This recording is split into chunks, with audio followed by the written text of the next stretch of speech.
Hey everybody, this is Britt with Vine Dresser Lawn and Landscape, and today I'm going to be going over take all root rot. The reason being is now is a good time. It's April 17th, 2024, and so spring green up and warm season grasses is a good time to diagnose take all root rot. And so we're going to take a look at a couple of articles on take all root rot. We're going to look at some pictures of what it looks like and then a couple of ways to attack it. And so the first article right here is take all root rot. This is from Greencast Online, and it explains it way easier than NC State. So I got another article from NC State on take all root rot turf, and then too early for take all root rot. And this is going to kind of tell us when the timing is. And then I got another article about how PEATMOSS can help with take all root rot. And we're going to look at soil temperatures because that plays into when you need to be attacking it. So back to take all root rot. Susceptible turf grasses, Bermuda, St. Augustine. I'm going to go ahead and say zoysia and centipede. So all the turf grasses here in Wilmington, North Carolina. We see it in St. Augustine, centipede, and zoysia probably the most. And so the symptoms appear in patches or rings up to several feet in diameter. Coalesce to form Patches may coalesce to form large, irregular shaped areas, especially where turf is stressed from traffic, poor drainage, or shade. So if you've got high traffic areas, especially high traffic areas of turf grass that doesn't like traffic, like centipede, St. Augustine, poor drainage, water standing around, or shade, um, those areas are going to be more susceptible to take all root rot. Affected turf initially shows symptoms of reduced growth, chlorosis, and leaf dieback. As the turf continues to decline, it may turn tan, yellow, orange before collapsing and dying. Roots, stolons, and rhizomes are sparse and noticeably rotten in affected areas. And so this is some pictures of take all root rot in St. Augustine. And so here's what it would look like, once it has affected your lawn. Here's an up close picture, and you're going to see how the St. Augustine is thinned out and it's yellowing. Um, Let me see. This picture right here is a good picture. You can see how it's bright green around everywhere else. You can see even up in here it's starting to yellow out. It's yellowing out. Grass is becoming thinner.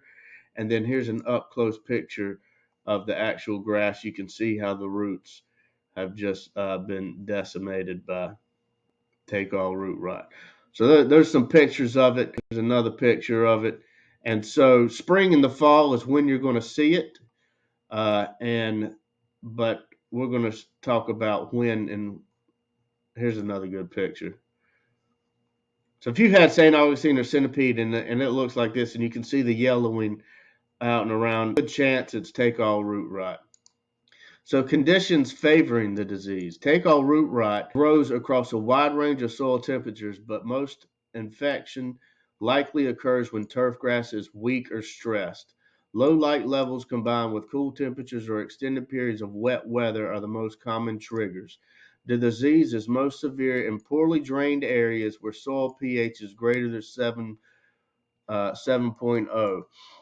Soil pH has a play in take all root rot. Stress from low mowing, inadequate fertility, excessive traffic, or shade cause the turf to be more susceptible. High populations of plant parasitic nematodes also contribute to take all root rot development. And I'll say nematodes are known for both to contribute to take all root rot and to large patch. So poorly drained areas, high pH, inadequate fertility, excessive traffic, shade, all that is going to factor into take all root rot. So some management tips. Maintain soil pH below 7. Most turf grass performs best when soil pH is between 6 and 6.5. Soil pH tends to be high here in the coastal area. Avoid lime applications unless directed by soil test results. So don't just go out and throw lime on your lawn every year, especially in southeastern North Carolina. Don't be going out and throwing lime on your lawn every year. You only need to raise the pH if your soil test telling you to do it. Reduce turf stress by increased mowing height. You want to mow St. Augustine 2.5 to 4 inches tall, providing adequate fertility and minimizing mechanical wear. So stay off the lawn as much as possible. Implement, let me see how to say this. Nematicide program if populations are damaging levels. So for this you would have to send off a sample to C State Pathology to find out if you had nematodes, and if so, you need to treat for nematodes, and that would likely help with the take all root rot. Cultivate regularly to increase soil aeration and root growth. So you just want to make sure there's no soil compaction. Improve soil drainage and avoid over irrigation. Make preventative fungicide applications on a 14 to 28 day interval when conditions are conducive to development. So, like I said, you're going to see take all root rot, the effects of it in the spring and the fall, but you want to treat it in the summer. And so, this article right here, too early. Here, I'll go right here because this sums it up real quick. Development factors. Most take all root rot samples sent to Turf Diagnostic Lab in NC State are diagnosed in the fall, winter, and spring months. However, tar is consistently diagnosed on a monthly basis throughout the year. The rise of tar diagnosis in the shoulder seasons, meaning spring and fall, is likely due to the change in environmental conditions such as cooler and cloudy weather and shorter day length that increase Bermuda grass stress. This article is ultra dwarf Bermuda grass getting take all root rot, but it applies to all grass types. The optimal soil temperatures for the growth of take all root rot organisms ranges between 77 and 86 degrees, and preventative measures should be conducted during this time frame. So that when the soil temps reach 77 to 86 degrees, that's when the take all root rot is going to start to grow, but you won't see the effects of it until spring or fall. So it's active in the summer. You're going to see the effects in the fall or the next spring. Usually the next spring. That's when everything's starting to come out of dormancy, and that's where all your imperfections are being are showing. So timing of take all root rot. It said when the soil temperatures are 77 to 86 degrees. Here's an article about that.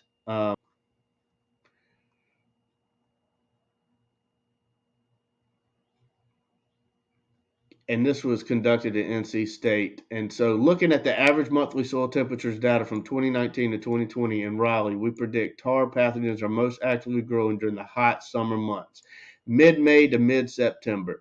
And I would say the same thing for us. Here's a soil temperature map of the last 5 years. And so, our soil temperatures hit 77 degrees on average around May. So the middle of May, mid-May. Same with Valley, mid-May to mid-September, and mid-June to the present day for 2020. During this time, tar pathogens are likely infecting and causing damage to below-ground plant parts. Yet characteristic tar stand symptoms may not appear until later in the fall or the following spring. So you need to treat in the summer, starting in May. If you've had, all right, so you coming out of spring dormancy and you see areas of take all root rot, you need to start to treat it when the grass is actively growing. The grass starts to actively grow at 70 degrees soil temperature. By 77 degrees soil temperature, take all root rot starts growing, and you need to start treating. All right, and so what they did was they treated, they're saying earlier treatments, meaning they're calling earlier treatments August to October versus September to November. So you need to start treating in May. And they found that earlier fungicide applications provide better tar suppression in our research trials. Based on the optimal temperature for tar pathogens growth, we suggest applying fungicides in our area late June, early July. So, due to soil temperatures in southeastern North Carolina, you could probably start in June timeframe for take all root rot. And so, here's some chemical control. Here's some fungicides. So you just need to check the label and see if it's labeled for take all root rot. And here's some fungicides that are labeled for take all root rot.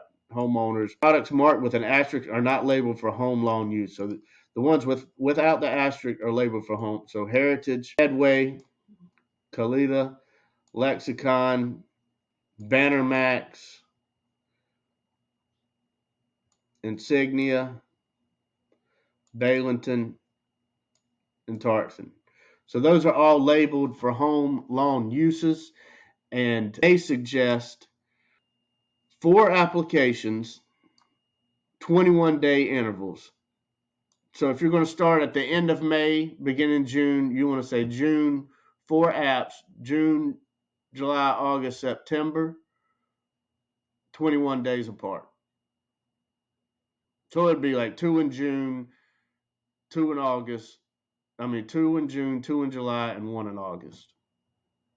You got to do the math, but you see what I'm saying. You want 4 applications, 21 days apart, and that's to attack take all root rot with a fungicide. And I gave you the list of fungicides.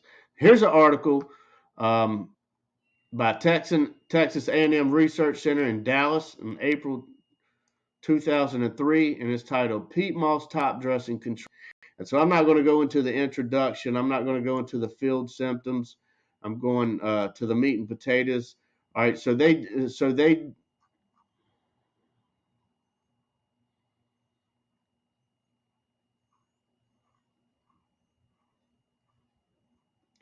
search for a practical disease control on Dallas home lawns. They used 2 approaches to control take-all root rot disease in field investigations on area lawns during the past 3 years. One approach used fungicide sprays with TerraGuard, Balenton, Heritage, and Banner Max.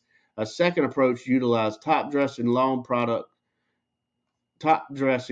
care products, including manure compost and peat moss. Manure products can enrich the microbial number and diversity for a variety of lengths of time, and low pH products like peat moss have been shown to suppress the fungus in previous research. While some of the manure-based top dressing regimens demonstrated improved turfgrass growth, effects on disease control were only partial and limited. So the manure-based top dressings improved the growth of the turf grass, but it didn't really affect the disease control. Research field plots with the fungicides treatments have good results for controlling take-all root rot symptoms. Success with fungicide treatment was better on lawns maintained under shaded conditions compared to lawns in full sunlight.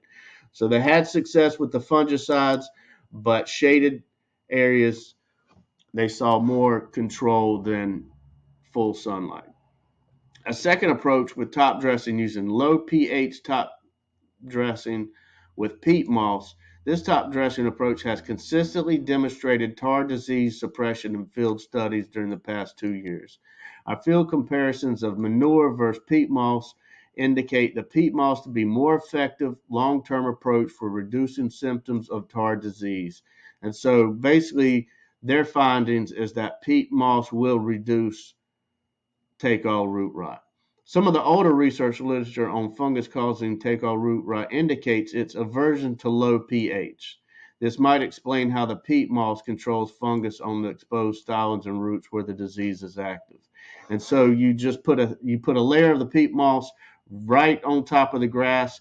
It's going to lower the pH right there at the exposed stolons and root area, and they're saying that the lower pH is probably what's helping the control the take-all root rot. So their conclusions: there's no indication of varietal resistance to take-all root rot since the disease has been noted on all the commercial St. Augustine grass varieties.